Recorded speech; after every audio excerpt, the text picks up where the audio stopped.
বনলতা সেন। হাজার বছর ধরে আমি পথ হাঁটিয়েছি পৃথিবীর পথে, সিংহল সমুদ্র থেকে নিশীথের অন্ধকারের মালায় সাগরে।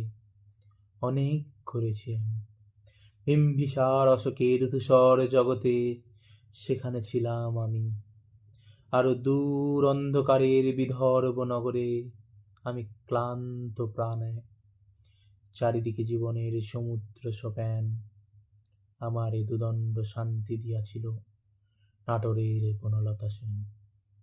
চুল তার কবেকার অন্ধকার বিদিশার নিশা, মুক্তার শ্রাবস্তির কারুকার্য। অতি দূর সমুদ্রের পর হাল ভেঙে যে নাবিক হারায়েছে দিশা, সবুজ ঘাসের দেশ যখন সে চোখে দেখে দারুচিনি দ্বীপের ভেতর, তেমনি দেখেছি তারে অন্ধকারে। বলেছে সে, এতদিন কোথায় ছিলে? পাখির নীরের মতো চোখ তুলে। নাটোরের বনলতা সেন। সমস্ত দিনের শেষে শিশিরের শব্দের মতন সন্ধ্যা আসে, ডানার রৌদ্রের গন্ধে মুছে ফেলে চিল। পৃথিবীর সব রং নিভে গেলে পাণ্ডুলিপি করে আয়োজন, তখন গল্পের তরে জোনাকির রঙে ঝিলমিল।